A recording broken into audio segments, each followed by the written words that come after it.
All right. Welcome to another episode of the 12 Cent Treehouse, where comic book geezers talk about comic books and all the things we love about comic books. Today's Woo! episode, we're going to introduce a topic that we around the studio kick about called Into the Weeds, which is where we go super deep and get crazy nerdy on a very specific thing that no one else cares about. And today it's going to be Captain America, but specifically it's going to be Captain America's costume and um, the stripe. Is how this conversation started the other day.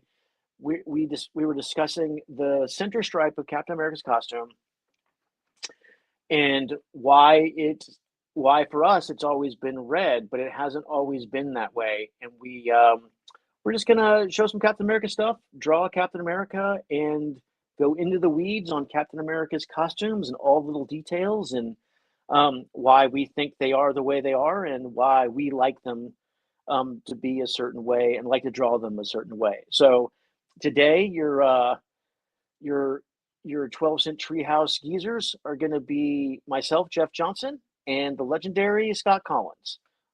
Later on, Sean McLaughlin, the writer of many comics and TV and animation, will be joining us, but you get us for now. So, Scott, welcome. Welcome to another episode of 12 Cent Treehouse. I know you love doing these because I know you more than anyone else I know um, has an encyclopedic knowledge of all things Yeah. nerdy.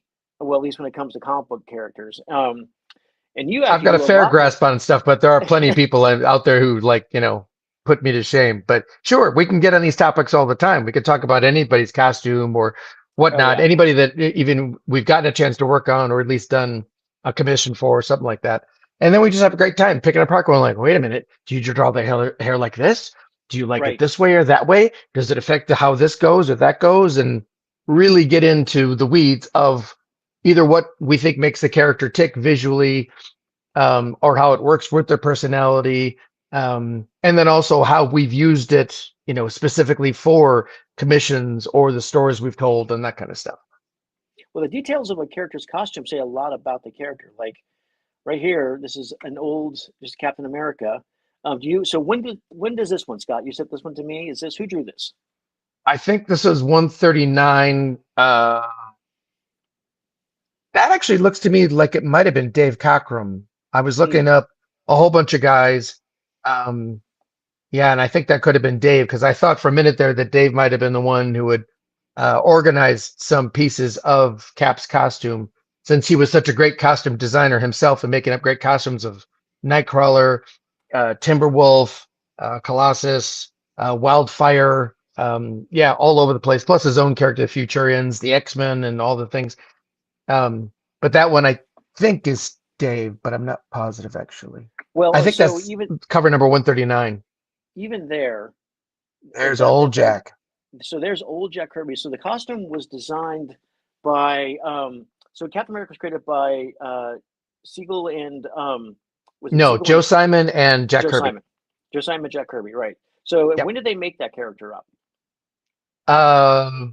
1940 to 41. The book got made in 41. I don't know how many months it took them uh, to get it in, to get Marvel to buy in on it and agree to publish the book, and then get it out there. I'm guessing it wasn't long. I'm sure the turnaround on a lot of those things was actually quite fast back then, it being such a fly by night company kind of thing that they did. This cover is obviously from the 60s, not from the 40s, All right. um, but See if I Jack can hadn't changed find his costume much. where is the So one I was looking for yeah, it's the that one of is him the punching old Hitler. school one. Yeah, Yeah, Captain America #1. That one's good with Gil. That's me. There it there it is. is. Right. That's from the first issue of Captain America. I don't know what the exact cover date was. I just know that it was before December 7th, 1941. Jack and I think Joe Simon have been on the record in interviews talking about the fact that um, they, basically kind of led the charge on this in some ways, that America hadn't declared war. Pearl Harbor hadn't happened yet, but they could see what was going on. So Joe and Jack were very much like, oh, well, we need villains comic books. This is the, best villain you can imagine you'd ever want. So Right. let's throw him on Captain America #1 and do stuff. And in fact, I don't know how much, if anything, the publisher got flack for it, but I know again there were stories that Jack had told, and maybe Joe as well, Joe Simon, that they did get some hate mail, and they even got phone calls in the office that were directed towards them. Really? That Yeah, there were apparently something of Nazi sympathizers back then, which weren't completely rare before 1941 and 42 actually getting in the war. And we had people that were supposedly threatening him to fight and stuff like that. And of course, as you would expect with a Jack Kirby story, he's like, "Oh, you want to fight?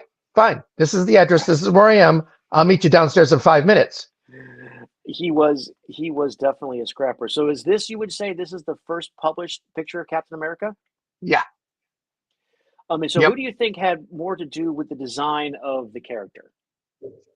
I mean, it really is a combination of the two with the carrying it out. But as I understand it, Joe was the one who had done the first sketch, Mm. and made some of the basic uh, choices and all that. That the stripes were all along the midsection, the star on the chest, that kind of stuff. I don't know if the A and everything was on his. It probably was, and I Oh yeah, don't it does say it remember right there. Yeah. if no, I mean in Joe Simon's original sketch, Oh, gotcha. because Joe came up with the idea, I believe, first, or at least the start of the idea, brought it over to Jack, who was living nearby him at the time. They were practically neighbors, I think. Um, and that's how they worked on all that stuff together in those early days. And he brought it over to Jack, and then they started really defining it, getting the proposal ready or pitch ready, and then took it to the Marvel Comics of that day. So one of the things I love about the early version of this is just how many stripes. Because when I started drawing Captain America in the very late '80s for Marvel, when I drew him on Wonder Man, um, he had actually teaching Wonder Man how to fight back in the day, which I always loved because Nice. he's clearly a superhero and he has superpowers and he is a super soldier, but he's a trained fighter and he's trained for decades and decades, and he's and I really liked drawing him teach Wonder Man just some basic judo. So it was one of those things that was a dream come true for me to get to draw as Captain America. But I remember drawing like the how you draw the stripes back then was already established. Like the or so it Yeah. was the modern version of the stripes is there's one bit there's less stripes or not as skinny as the stripes originally were, and the Right. red one always goes down the center, and that just always grounded the star, and made it Yep. and made him more streamlined as opposed to the skinny stripes what I see here, which I mean they're cool looking, but they actually don't read as well, especially when he's small, when he's printed small. They do, and they start, to veer into what could be considered in modern days as a little bit of clownish and stuff. You got to remember, back in this day, circuses were still performing all over the place. So Mm, people would go on weekends and see circuses. This is where Superman's costume and all that stuff comes from, right. is from the circus performers or whatnot of their day. Um, to our modern eyes, some of it can be garish and this and that and look crazier. And I think that's one of the main reasons that they did eventually trim down the stripes, is because they realized you don't need 16 stripes on one side for you to get the Right. idea that it's the stars and stripes. And I always thought originally it was the 13 stripes for the colonies. But Right. I've tried counting them on the old comics a ton of times, and they never add up to the same number. No, no, there wasn't Because that continuity back then at all, not nearly. yeah, But then look at, I mean, even on the shield here at the beginning, it was, red, white, and blue stripes below the right, other thing, which, if most people tried to draw that same shield today, if they use something like that, they wouldn't color it that way. They would probably just make it the red and white stripes on the bottom, like his shirt, and then the stars on the top. right. They would keep it cleaner, Yeah. simpler design. So what about this guy? Who? Which character is this? So this is the shield. I helped out with grabbing a couple things of other characters that I thought had that same patriotic symbology to their artwork. There was him. Kirby and Simon also did the Fighting American. Marvel later on, or maybe even starting from Gold Age, I forget now. They had a separate character named the Patriot. Mm. Um, and even now, in Young Avengers, the Patriot is carrying on as a younger teen type character, but they changed his costume a lot. They simplified a lot, so it Well, I was doesn't gonna look say, quite like it's a flag. right. So this guy came out after Cap, right? Yeah, pretty So sure. I wonder. Yeah. So it seems to me like they were already experimenting with having the center red stripe here, and that it makes sense that you would draw it this way and be like, oh, this is more streamlined. This actually is better for making the character look, give him that V shape, as opposed to creating almost a little bit of a visual cacophony in the middle of his chest. So I wonder if Well, this I was don't know being if they had actually like organized it either, saying like there's going to be 9 stripes on the main front torso or whichever angle you're gonna draw them in.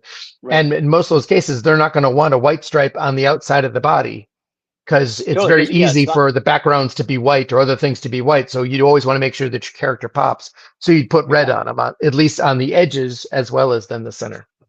Totally. Well, I think that's one of the things that's important as a designer to realize if you have white on the outside of a body, that's going to look weird and make the body wash out depending on what the background is. So having a Right. solid holding color makes a lot of sense design wise. So I think that was so really the evolution of once again into the weeds. Why did they go from the multiple stripes that are split down the middle with one white, one red on each side from the middle across his abs to the center red stripe, which I think is far superior. But like, how long did that take for them to make that modification?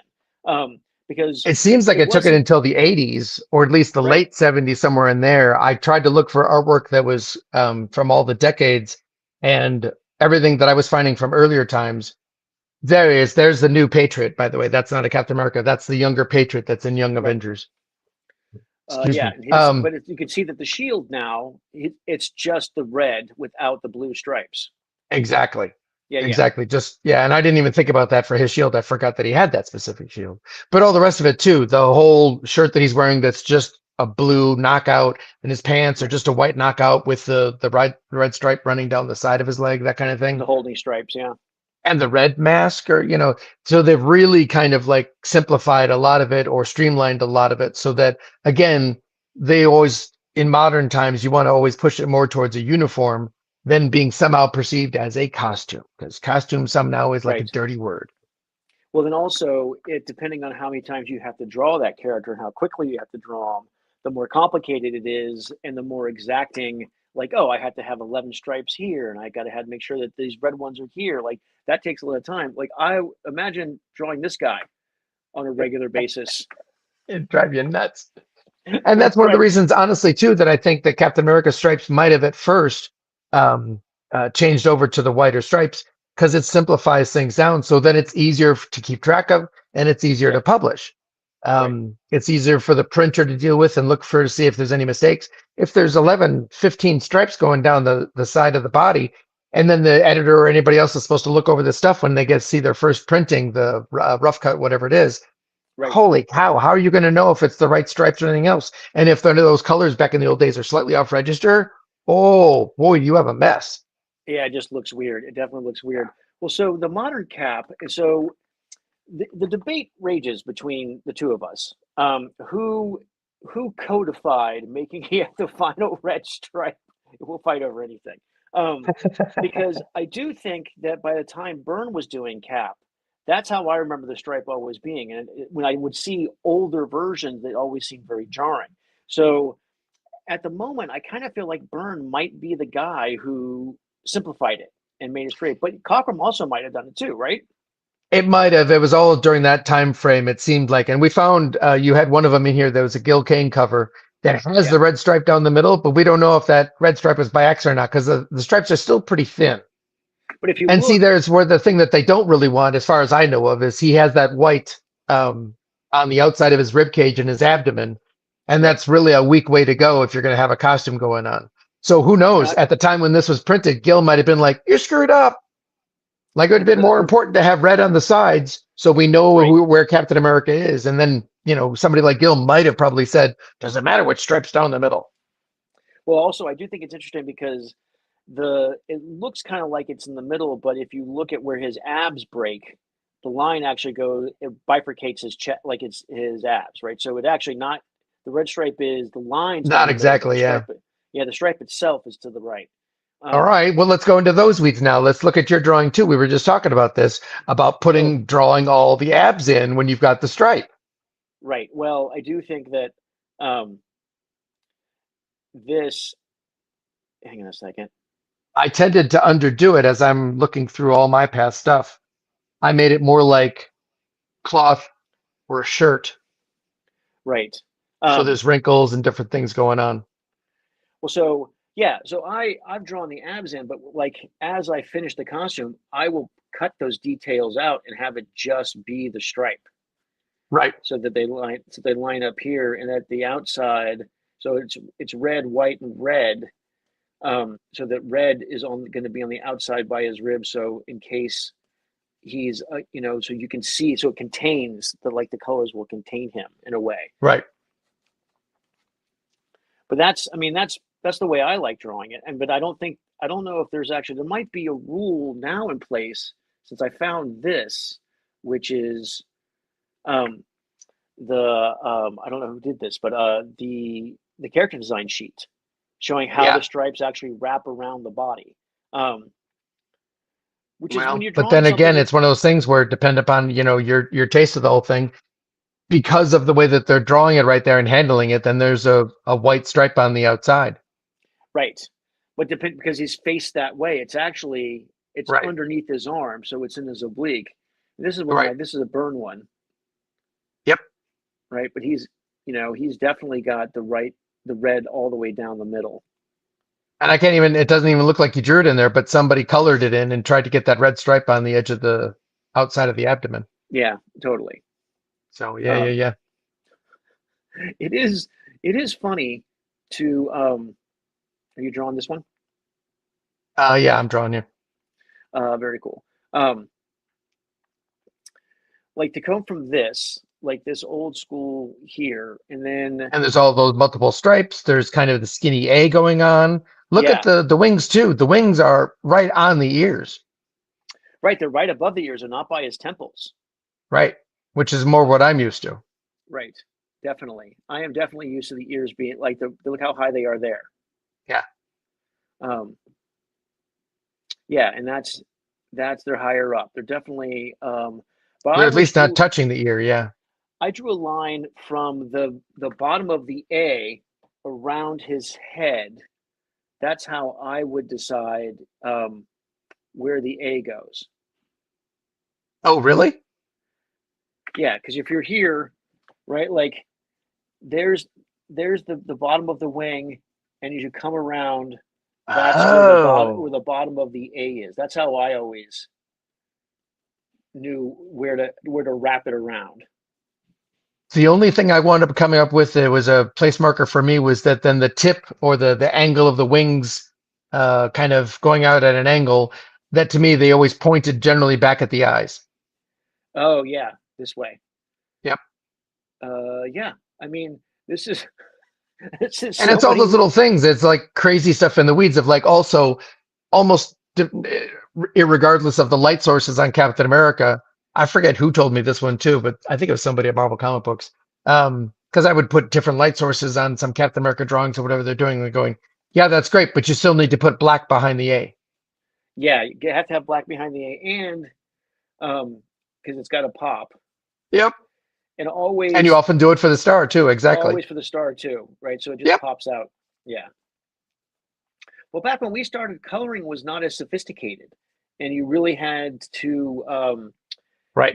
you couldn't rely on it to solve design problems for you. You really had to use black and white and just graphic design, just big shapes. Yep. And any sort of gradations or anything else, that's where all the feathering and cross hatching and all those stuff came from. But also then the choice placement of the shadows, or as we call them, the graphic blacks on the page or whatnot, or on the figure. Right. That was all decided by the penciler inker to then make sure the eye was supposed to go where it was supposed to go, or that we understood the volume or the texture or the 3D-ness, the depth of the drawing, that kind of stuff. Right. Most of that was handled in black and white. The color was merely just to go, okay, yes, the sky is blue, the tree is green, you know, that kind of Yeah, thing. But so the many other things about it would change, either to tell the story or just to kind of like, um, well, yeah, still tell the story so that the characters are clear, this or that. But in the old days, they would put a pink road behind a whole bunch of Avengers or whatever it was, just for clarity's sake, because none of the characters are pink. right, that contrast color, right? You know, Well, they how wouldn't that just make make it gray or brown or those kind of things because that can deaden and flatten the page anyway. So they would just try different things or whatever, but it was always under the guideline of like, we got to make this clear and, then make it exciting. well, and you always had to, back in the day. I know that's one of the things we say a lot here on the 12th Century House is the printing wasn't that great. You really had to defend Yeah. yourself against what might be um, confusing printing or muddying printing, or sometimes registration marks would miss. Oh, That absolutely. Look at that shot, full color, right? So full color So they say, yeah. was was 4 or 5 colors. You got your Yep. primaries there, and then some green, right? Like, Yeah. but it's still, there's so much clarity that you get from that, and like I do think even in this drawing, the stripe is not the red stripe is not down the middle; it's the line that's down the middle. It still looks great. Well, but it's It's such it's a great there's the costume. twist of the frame because his belt buckle's on one side and his chest star is on the other. He's kind of shooting in between the two, but yeah, it's hard to define it as one way or the other. But it kind of looks almost like it's just the red and white is split right down his Right. center abdomen. Yeah, Yeah, it's such a, but look at that. one of the greatest costumes, character, uniform designs of all time. I would say it's got to be one of my all-time favorites. I think it's so clean, and if there's just something about it, not only is it fun to draw and is it super recognizable, I think people really respond to it. It does, and I think we were talking about this too with that some of the other versions that we saw there of the Shield or Patriot or Fighting American, um, some of them could either get too busy or they'd also uh, be too much of just a flag that someone was wearing, kind of a thing. And even though Right. yes, Caps is very much flag-like in a way, it does comes off as a different thing. He has the A on his forehead. He has the wings at his temples. Mhm. Um, all of those kind of things, separating it out so that it doesn't quite look like a flag or whatnot. And his is the one, either by hook or by crook or by great villains or other great stories and artists on the book. He's the one that's lasted all this time. The others are around at different times. Every once in a while, the Shield comic will pop up from this publisher or that publisher, and same with Fighting American or something like that. But Captain America is the one that's like proven the test of time. He's been around nearly in print since he started in the 40s. I think there was a what 5 maybe 10 year gap that he didn't have his own book. But Oh, other than that, he's almost always had it. well, I think he's fun of you. Wanted to show a couple more. Like that's a classic one, and that's a great one. Here we go. Oh, sadly, it did not scan Yeah, well. yeah, Um, we got to work on those. but there's one of yours. Look at that. So Yeah, when we talked about the A and the little wings, and we've talked about the stripe. Now another hot point of conflict is how do you draw the scales or the mail, or how do you draw his armor, right? Do you yep. do scallop mail? Do you do little little pieces of chain mail? Um, or do you just even draw it almost like it's just Kevlar? Right. Just about everybody has had their own version of it, including, Kirby's original one that's, I wouldn't even call it scale mail or something like that. It's just that scalloped effect that's Right. supposed to, again, just be representational of what was going on. I had my shortcut versions that you see that I tried to make it look like it was chainmail, like it was really fine, small Mhm. pieces of metal working Right. together. Sometimes I felt like I was drawing a sweater with that texture and not an Right. actual thing. But thankfully, like on the Earth's Mightiest Heroes sequence, Will Quintana's coloring on there was great and always made it look like it was nice, glinting little pieces of metal. It was great. Right. Well, I mean, also, he's so strong. Like it's got to weigh a ton, right? Because Well, it right. is. because it is bulletproof on some level, right? Isn't he is armored? He is armored. I don't know that it's bulletproof, but it definitely, well, it would definitely add, I think, uh, deal like a bullet vest is that it wouldn't probably break his skin if it tried to, kind of deal. Right. By just that chest and shoulder piece area, that's the chainmail. I always kind of thought of his armor as almost making him like a knight too. That was Yep. always the kind of thought of him as more than just a soldier or superhero. He always seems sort of regal to me. Which again, that's another aspect of the A on the chest or the wings up there is that making it chainmail or making it any sort of armored piece on there going on, that makes it not the flag. That makes it not just somebody's uh, cloth that they're throwing over themselves, in whatever patriotic fashion. By actually making it the chainmail or scale or any of those things on there, changes it. It makes it its own thing, which is Right. great. Totally. By the way, I am cheating. While Yeah. you're drawing Captain America, I'm going to be drawing a character. I asked for a list of characters today on Facebook that I haven't drawn since I've Oh drawn yeah. so much like you have of everybody at Marvel and DC or whatnot. And the character, there were only a few that popped out of the list. Many people were asking for the same characters that I've drawn many times over, including Avengers members and stuff like that. But one of the great ones that was mentioned to me and I thought would be a lot of fun is Maleficent. Oh, cool. So I've Yeah, got the sketch that I started of her. So I thought she'd be a lot of fun to work on today. she's a great villain. Hmm. And the movie version with Angelina Jolie and everything was cool, but mine is more based off of the animated version. I thought was so fun. Of course. That makes sense. That's what I would do. So I guess I'm drawing Captain America. You are. There you go. Um, yeah, I've always thought I like to do Ken McGuire when he did the Captain America book written by Fabian Nicieza, he went in and drew all the little scales on the shirt. Um, He did, and and he drew him as scales. I didn't see yeah, him drawing chainmail. no, he drew him a scale mail, and I always thought that was super cool, but I can't believe how much work that is. It takes a long time. You can definitely see why you actually do a ton. We look at all these, right? All those scales. A lot of that was done Right. in color.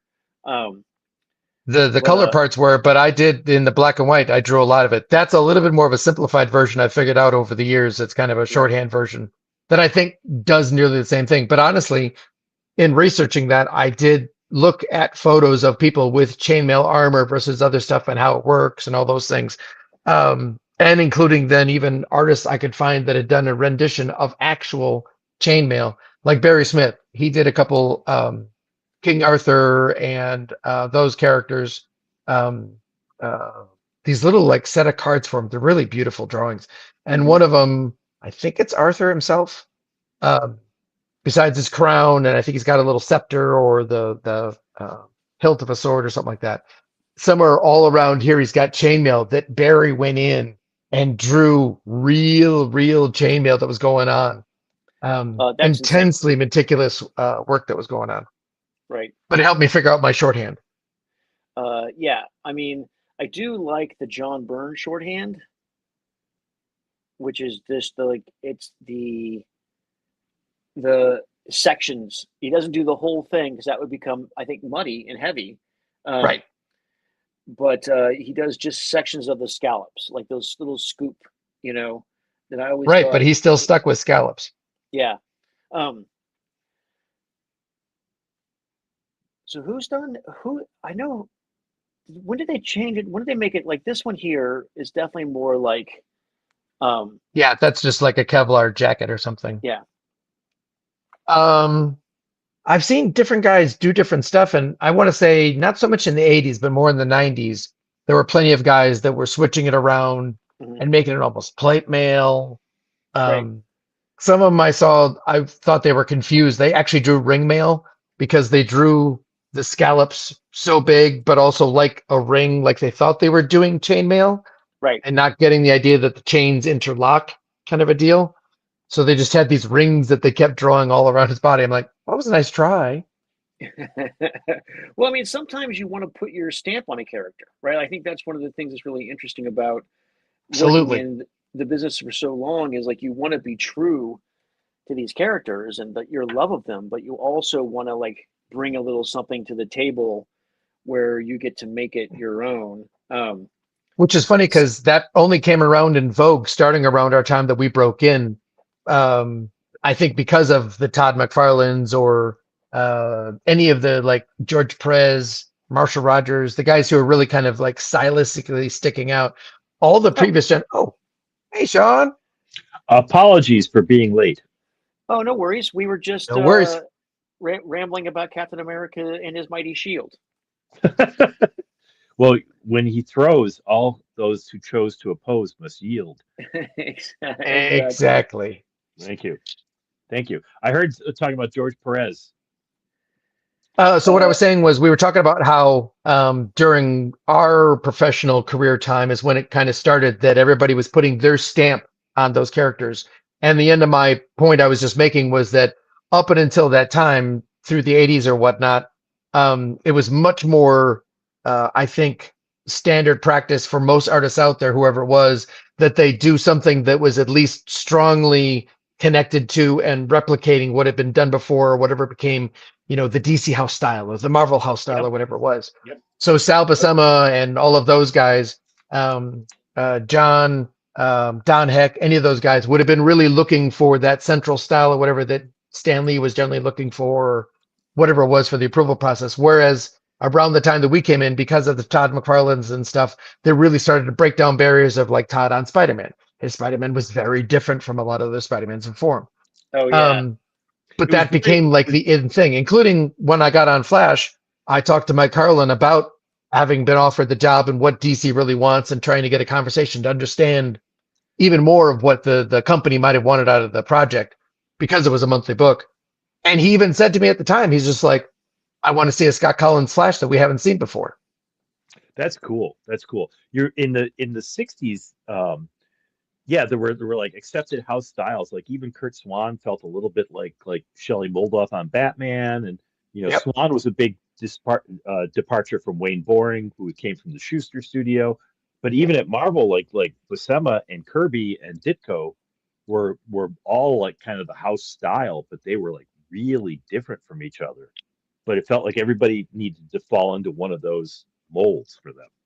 They absolutely did. Although in that same context, even though they did wind up drawing in a lot of ways very differently, Stan was working on all of them. Buscema's Mhm. told those stories about that Stan would like bring him over the Jack Kirby books and say, study these Jack Kirby books. This is how you make comic books. So you can draw great, but I need you to storytell like this. Right. Especially, once John and those other guys would become used to the idea that Stan would just hand out those plots that were like a paragraph or a 15-minute conversation, whatever they had over the phone, going like, okay, go make up the rest of the book. So what I would ask is, and tell me if I'm interrupting what you guys are already rolling on, but No, like no, not no interrupting. what would be the difference? How do you define storytelling as opposed to just illustration? I shouldn't say just illustration, but the storytelling as opposed to illustration, because there were a lot of guys in comics when we were growing up in the when things started to change in the 70s and the 80s who could draw really well, but they couldn't really tell a story. No, or I do plot it think or pace it or whatever. Yeah. right. Um, I do really think that one of the things that set Marvel apart is clearly demonstrated in how to draw comics the Marvel way that John did, and that was that the drama of this, like, 'cause so much of early comic book storytelling was shot wide and shot at eye level, um, and clarity was, I think, the watchword of the day. Hmm. Like, oh, we can see everything. It's you can see the full costume. It's a full figure. You can see Flash Gordon's rocket ship behind him. Um, you hardly ever cut in it into anything other than a close up of the face, right? It wasn't. You would And whenever hardly you ever went to a do new location, you got that location first. You got the building first, and then you went inside. Then you did the thing. They almost never like cut straight into the building unless it was already in the same issue or something like that. totally. Yeah. Yep. Yep. So I do think that kind of storytelling, when you are um, when you've been trained to show the whole picture, and then now what they're asking you to do is like make it more interesting and show more drama and then move the camera around, that's a totally different skill set than being able to construct Right. a scene. I also think the advantage that Marvel had at that time was that because DC's editors and DC's writers, for the most part, had been around for like as long as Stan had been, whatever, already 20 years, 30 years at least, or something like that in the business, working on things. With the writers and the editors being of the same mindset as they were putting those things together and then having a full script and telling the artist what to do, you wound up getting that artist's version of that script that was always pounded through with those basics and everything always going on with it. And even though Jack and all, John and all them would do the same, or Steve Ditko would do variations of that in the Marvel version of it, and even though Stan Lee in a lot of ways seemed like he tried to impose some sort of house style from time to time, you still, just by the fact that you didn't have a plot or an actual script saying panel 1 is exactly this, panel 2 is exactly this, and whatever, and handle it, you hand that to Steve Ditko, you hand that same story to Jack Kirby, you hand it same one to Don Heck, John Buscema, Sal Buscema, Gene Colan, any of these guys, every one of them would wind up coming with different answers to that same equation. And that, I think, led to the innovativeness that was mostly in Marvel comic books. I mean, kind of led by Jack and maybe Steve Ditko or something at the time, but just their own fingerprint, their own voices coming through gave it some excitement, if nothing else. Something that was like almost tangible to be like, well, I don't know how this is going to go next. Jack would tell the story this way or whatever else, but it wasn't always that same pretty strong DC house style that was in most of the books, even though they all kind of had their own flavor to it. But it was still very straightforward, prepackaged, kind of like figured out how the job would be done. Whereas Marvel, I don't think it was. Right. Do you think part of that was because things were going so fast at Marvel, as opposed to, DC stayed with the full script, going to an artist, and even when they started experimenting with some stuff, like I'm sorry, like Arnold Drake stuff on Doom Patrol, with those wacky ass scripts. I mean, it's not visually blaring at you, but it's really interesting to look at. And DC sort of stayed that way until Neil showed up and sort of broke down page layout barriers. But Marvel stuff was just going so fast, and Stan was handing the artist, and the artist had to take a lot more of the storytelling chops from the basics onto their shoulders. And some of that was a matter of speed.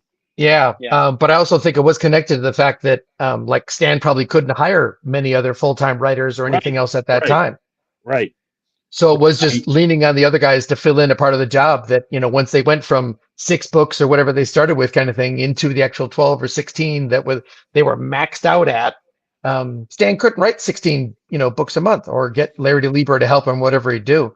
But to me, that's when they started taking off like that. And they definitely expanded to their full roster of 12, 16 books, whatever it was at that time.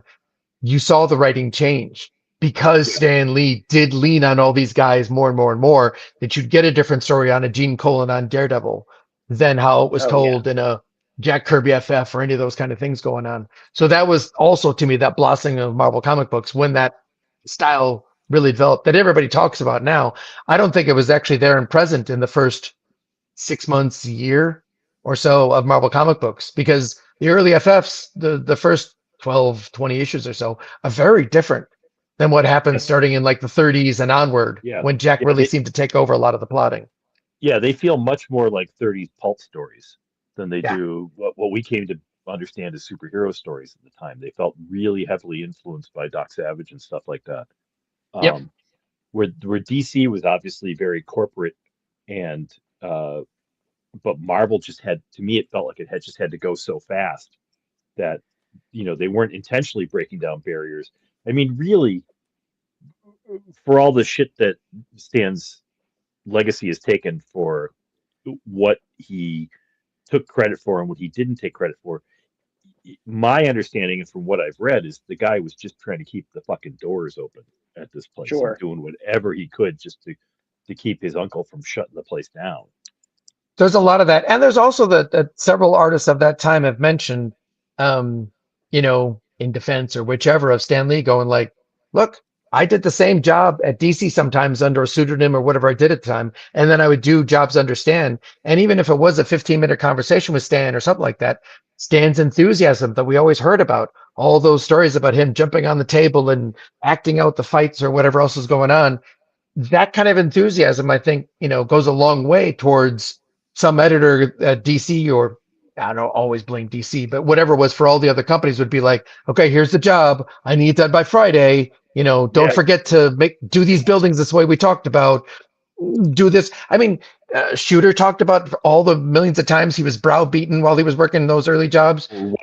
Neil Adams was always fighting with people to break those barriers and not do the same old, all of that stuff going on.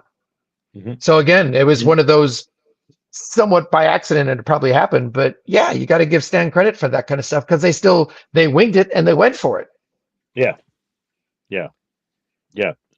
So who was the guy that you guys saw? Who was the artist? It could be a woman, could be Marie Severin, who really first really hit you, and like where you lived, like deep down where you lived, and you thought this is something that's important to me. For me, it had to be John Buscema and Gil Kane were my first two guys. And then when I was, I think I was 13 or 14, I went to a Creation Comic-Con in the Bay Area. And I entered an art contest. And that contest was, the prize was Al Williamson's book of, it's his art book. And so once I had that, I was an Al Williamson fan forever. So it was really the beginning. It was Buscema, Gil Kane, and then Al Williamson. But I didn't know that. You didn't know about Al Williamson before you got that art of? No. That's how I discovered art. Wow, that crazy book. Yeah, that's really cool. I didn't know his name, but I can tell you the first work of Al Williamson's I saw, and it was a Charlton. It was a Charlton or a King Features Flash Gordon that featured Ming's bastard son Sheng the Savage. Oh, right on. And I remember getting it off the newsstand and really impressing me, really this guy's storytelling, and I didn't know it was storytelling. I was probably 7. What I knew Flash Gordon from was the serials on Commander Tom on Channel 7. I love those. Not even the old Alex Raymond stuff. I'd never seen it. No, I didn't see that until I was sometime about 12.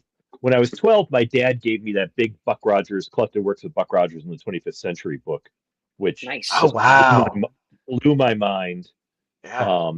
And then the next year, I think I got the 2 nostalgia presses of Alex Raymond's Flash Gordon. And so that was I had known who Raymond was before then, but that was when I really get it. I remember being a little kid. I remember being able to. I didn't know the artist's name, but I remember Gil Kane stuff making a big impression on me. An Atom comic with the big bug-eyed bandit. Classic. And I liked Kurt Swan and Murphy Anderson, but I didn't know who Jeff, they were. I knew they were different Superman guys than what had been before. Jeff, what we were talking about before, when he just pulled out the bug-eyed bandit from the Atom, that would be a deep cut. Yeah. So part of the conversation, Sean, has been so going into the weeds, trying to define the difference between a deep cut, a deep dive, and going into the weeds. Because for me, going into the weeds is really caring about and thinking it matters about the red stripe down Captain America's chest, right? As opposed to opposed to the many stripes that it had in the beginning. Right. And each character has their own version of it. What's the exact correct S on Superman's chest shield? All of those things. We can talk about that forever because exactly because I draw that S. I try and draw that S the same way, but you're getting the font right, getting the right little the serif right, and do you put the ball at the end of the bottom of the S? Yeah, exactly. Right. Does that Or do you make it now more like the modern one? It's the sharp S, where there is no serif, there is no ball. It's Right. just the outline. It's almost more like a lightning strike. Yep. Do you guys, when you draw the S shield, do you draw the S or do you render the negative images? I do both. When I started, I tried to draw the S. Then I test it by like turning it upside down and looking at the negative ones, or I reverse it and then look at it the backwards to see how the things are pointing out. And that'll tell me if, because the S is tricky. Yes, especially Yeah. like, panel after panel, that kind of thing, and different angles of it and all that kind of stuff. It's really tricky how you handle it. In fact, I wound up specifically taking one of my son's toys who had I think it's a Bruce Timm Superman, but it's got a really good S shield on it. And I took it so that at different times I could look at the doll and the action figure and see how the S was being portrayed. So you get depth with it as well as the correct kind of S. Yeah. It's not easy. No. It's definitely tricky. I think didn't John Byrne say that he always saw it as two fishes? That's how he Yes. kept it in his mind. Yes. Yeah. Yeah. I've never heard anybody else say that. I could see what he's talking about after he said it. Oh yeah. Once he said it, I understood. I'm like, oh, I can see that. Yeah. Now, would you consider his S shield to be the Superman coat of arms? They've made mean- it ever since like the Superman movie into being it's something else. It's not really an S. It just looks like an English S. Yeah. Well, what is it supposed to be? Hope or something ridiculous like that? Nowadays they said Hope, but the older days they just said it was like the House of L. Yeah. Yeah. Because Jor-El wears it in the Superman the movie. Which was a brilliant choice. Yeah. That was It was a really good storytelling choice. That movie just it's a masterclass in how to make a superhero movie. It's a masterclass to show how silly this stuff is. In terms of filmmaking, for me, the really important thing about that is that Lex Luthor is a really silly villain until he smashes that map. And then you realize this guy's a fucking sociopath and he's terrifying. And that switch is, I watched that movie over and over again to see how they lay the path to get to that. And you go from this guy who's sort of like almost a Batman villain to really being terrifying. Although his voice when Gene Hackman was hollering at their names, Miss Tessbucker, all of those things, whenever he pulled those out, I'd be like, oh, yeah. For a kid, that was scary, which I think is a lot more effective than, I'll just go ahead and say it, than Lex Luthor pulling a gun on someone's head and shooting him point blank. Yes, I agree. Because it builds to it. It's not that yelling works as a growth till you get to the point to where it's because he smashes the map and then Miss Tessmacher says, "My mother lives there," and Luthor just goes, "Yep." There were all those little bits. They're great. Yeah. He's and really the little stuff when he'd be mean to Otis and all that kind of stuff. Yeah. Step on his hand. Yeah.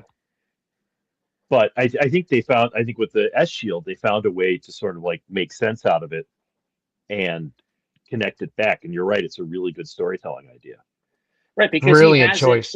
Because he has it, because he gets named Superman. Right. So, like the fact that he has an S on his chest doesn't really make any sense. Right. Since he would have already had it. Right. Did you guys ever watch Superman and Lois? Yeah. Did you see the one where they did the Superman's first appearance in Metropolis and he's wearing the Fleischer costume with just the triangle and the S in it? Yeah. Oh, did they? Yeah, it was great. Some kid says, "Nice suit," and he goes, "Yeah, my mom made it." And he takes off. Yeah. Oh man, those old Fleischer cartoons are so good. Oh, brilliant. Yeah, the animation in those is amazing, especially since it's it's limited to be sure, but the actual drawing they're so great. Mm-hmm. That's two ways that Superman got really lucky with his first appearances in the cartoons back in that day, and then his first movie. Both of them were really well done. Well, Superman and the Mole Men is technically the first movie. When did that come out? What's that? That's was the pilot for the George Reeves TV series. They did a feature. I was about to say that's live action. Yeah. They did it. They released it. They did an hour-long feature and then went into the TV series. Oh wow. Did that come up before the cartoon? No, after. Yeah. Okay. I would just like to point out that one of the things I love about Into the Weeds is you start someplace and then like now we're like because the little bit about it's the same conversation, like the little detail about the S and the shield and this and where it comes from and that stuff all matters, I think, when you're reading the book, but you really have to know that stuff when you're writing or drawing the book. Like all Mhm. that stuff matters. The history of everything you draw, what it means when you're drawing it, like why Captain America's boots. I love his swashbuckler boots better than I like the modern lace-up boots. I Yeah. think that it makes him more. It makes him seem more like a hero. It makes him seem more like, um, uh, you know, I don't know. It just seems it makes him seem more interesting than just a regular soldier. And also it fixes his silhouette so he doesn't look like every other guy out there. Right. So what do you think Plus, about? Go on, Scott. I'm sorry. I was just going to say in that same frame of mind, Jeff, that one of the reasons I appreciate Cap still having basically a costume, uniform, whatever you want to call it, versus the military uniform kind of deal is that Cap is not just a soldier. Yes, he's a super soldier, this and that, but he's been an Avenger. He's like a lot of the other Marvel superheroes, and a lot of them are, they don't toe the line. They're not necessarily representative of this government or this management or this or that going on. They're very much of that 60s, 70s mold where they're for the people or they're for themselves. They're on their own kind of deal. They're not for anybody taking or doing control. And if Captain America is wearing an actual military uniform, then I feel like he's coming across only like a soldier and almost like a policeman. And that's totally not Cap at all. No, Cap is Right. I he's a agree. symbol I agree. first, for sure. Anyway, Sean, So I so stopped you. when you're talking about that's okay. When you're talking about stuff like the stripes on Mhm. Cap, it's important for that to be consistent in one story, I think. But how important is it to you to be exact to what people have done before? Because, like you said, there have been so many versions of it, and one of those images you put up was Kirby, and I think Kirby knows what Captain America looks like. Um, Indeed. Indeed. But it is a different day and a different Captain America. Absolutely. yep, yep, Right. yep, Well, yep. and So also how? Kirby didn't draw him the same way all the time. Kirby would he evolved. Right. Yeah, I still think, I mean, as much as I love the Kirby Cap, yeah, obviously there's something about the Byrne Cap that I think it was my first Cap. Like I have this book. Um, hang on a second. I've had this since I was a kid. Mhm. Um, Oh yeah, yeah, yeah. There it is. look at it. It's all dog-eared and stuff. Yep. I I just don't know love why this you book. needed to chew on it, Jeff, but I just had to eat it. I had to eat it up. I mean, look at this trying old to absorb the black whole thing. Right. this Digest black and it. white Byrne comics. It's so good. It's such a good book. Even the terrible printing on that, it was great to also see that stuff because we only ever saw that stuff as a kid in the regular colored comic books, whatever going on. You never Right. see Yeah. any sort of black and white Right. stuff going on in print. And then all of a sudden you get a hold of one of those books, you're like, oh, that's what it looks like. Oh, Yeah, I can see this a little better, absolutely. that a little better. Yeah. Yeah. Yeah. When they color it, they don't color it on the originals so that there's still a black and white artwork. Yep. With Cap, I had my brothers, I guess, had some Kirby issues. I remember I had the one that retold his origin, that Kirby had done, and I Sweet. messed it up. I messed it up with Play-Doh. Oh no! Oh, because you were trying to and get stuff pictures out of it. Right. Yeah. I did then, that too. Yeah, I and then did that. I had the Steranko Cap versus the Hulk one, Oh, yeah. and I destroyed that one by using carbon paper to trace the characters to try and learn how to draw them. But for me, it was Sal Buscema, because that Oh, was when Sal I was great. was really buying the book, and that whole Secret Empire storyline to me was like, oh, I'm a grown up now. This is a political story. Yeah, Yeah. this is like that mouth is like the only mouth Sal Buscema could draw, that or closed. But he, like I keep saying about him, he knew exactly when to use it and when not to. Totally. Yep. Yeah, Sal was great. Sal had a great handle on Cap, right? Because I do think that you want to draw him, at least for me anyway, when I'm drawing him, you want to draw him and look at like the black behind the A, the black behind the star makes it all pop. It's perfect composition, right? Like the Yep. little blue buckle on his belt. I always want to make him be like I want him to be buff, and he's definitely a super soldier, but he's not thick like he's not yoked like Thor. And he still has to be acrobatic. He still has to be able to move and run and fight. And so I was telling Scott before you came on, when I was in New Zealand, I wound up being in an elevator with a bunch of the All Blacks, and Oh yeah, the rugby team. oh yeah, and 100%, those guys are Captain America. Like those guys look like they could just mow down a battalion of Nazis, just run right through them with the shield. And it's like I'm like, oh, that's the body type. Because he's not quite just he's not an MMA guy, and he's just thicker, and he's just got Right. broader shoulders. I've seen some firefighter guys that were like that too. We once hired some firefighters to help us move our furniture from one house to the next or whatnot. And then you see those guys in person when they're just wearing a t-shirt or whatever else and not got all their firefighter gear on. I'm like, oh, damn. If I was Yeah. Steve Rude, I would be asking you for like a photo session. Oh yeah, But Do you know Alex Ross? You really should. you really should. There's money Exactly. in it for you. yeah, Yeah. So but what's going into the weeds with like the stripes? Like how important is that to you?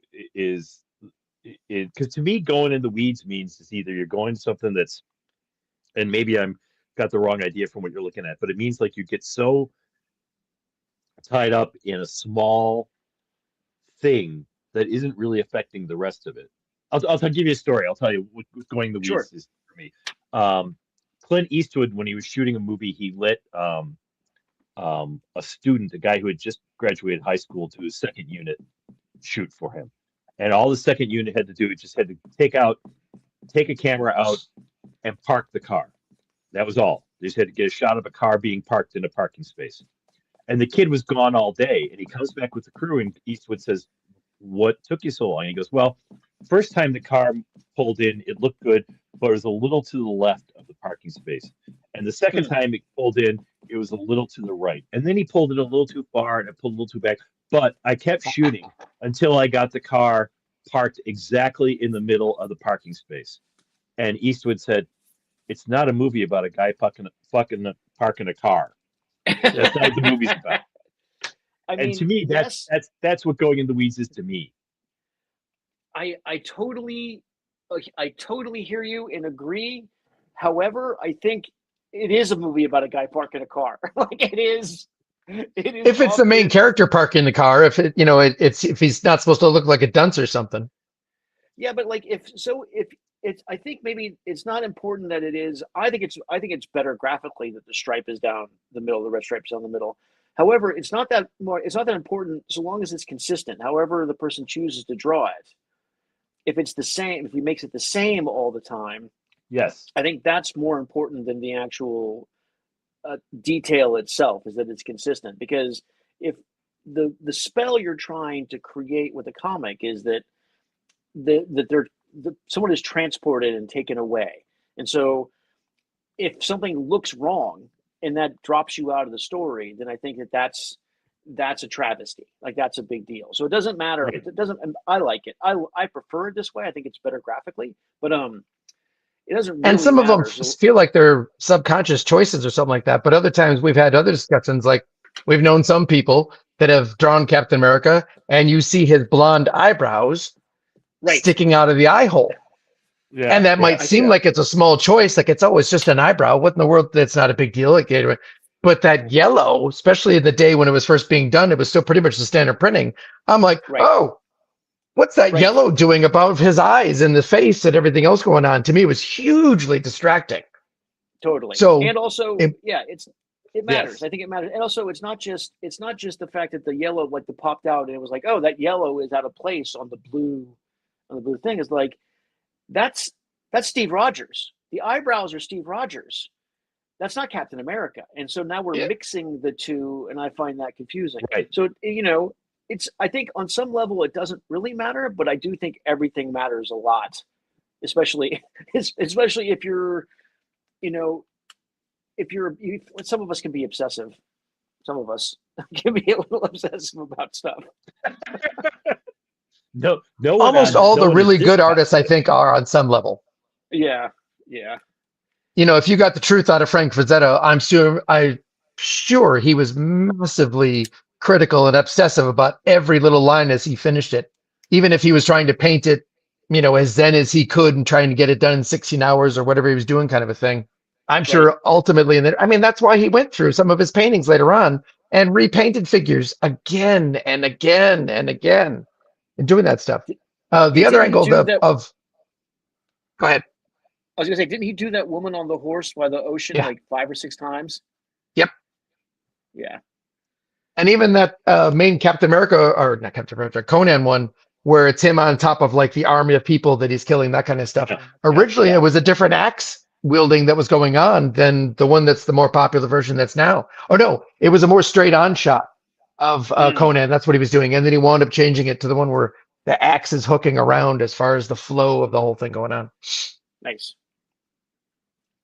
But the other end of me, the talk of the doing it in the weeds is, or talk about getting in the weeds, is that it's not just a matter of the stripes in and of themselves. Was when Jeff and I were talking about the other day and looking up other artwork to see what we could see to like when it started or this or that, is when was it changed, when this happened, who might have been the artist who started this kind of thing and who's credited with this kind of thing. It can get into, Bob Kane Batman discussions of who's credited with stuff, or it could get into the Lee Kirby or Lee Ditko stuff going on.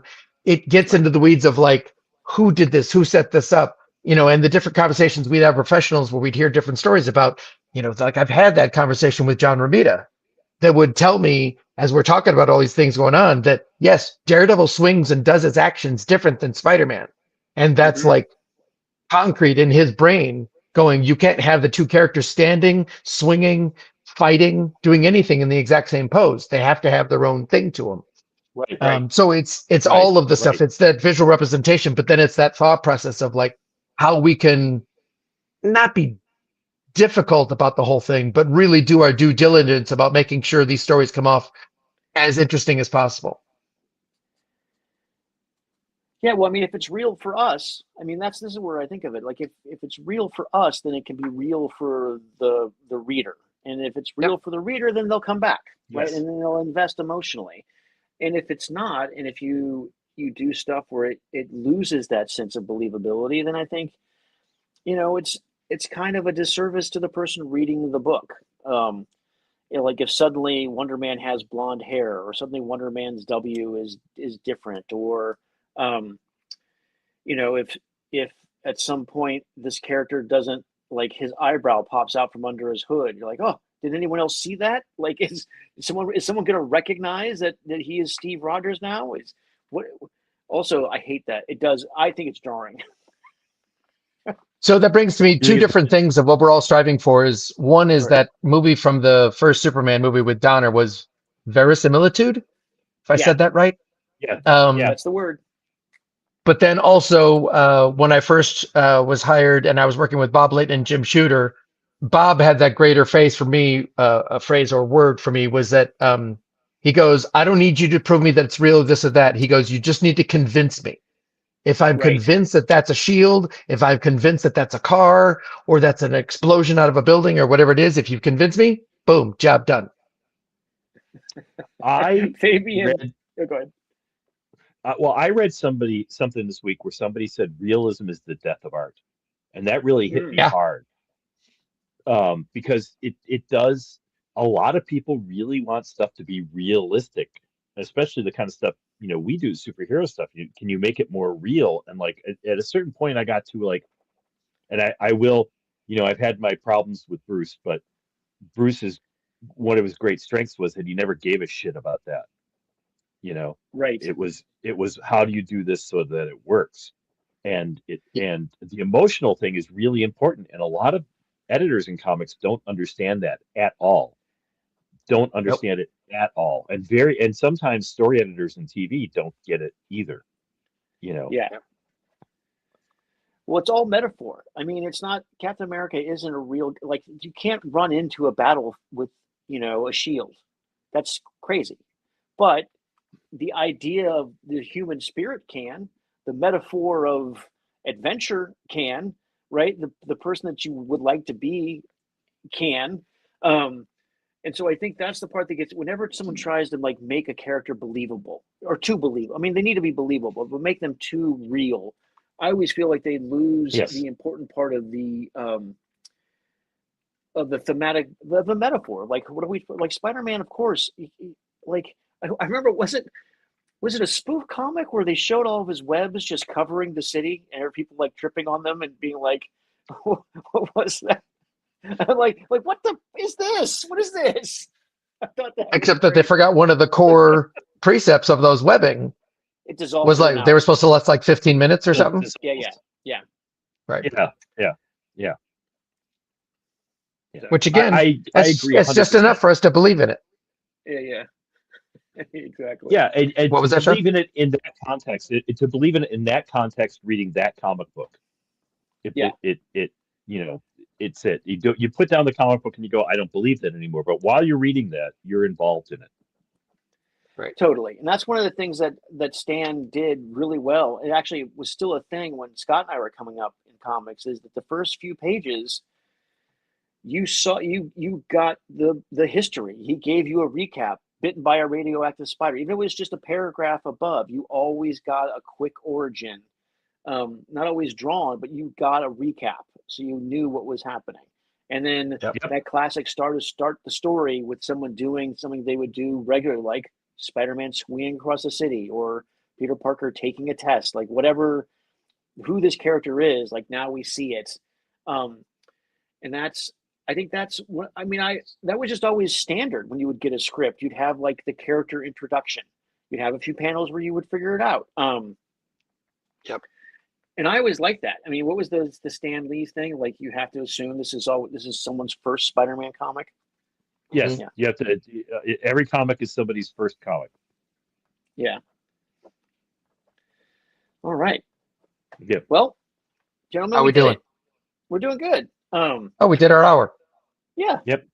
And I apologize again fun. for being late, because I had Oh, no worries. I had a family commitment.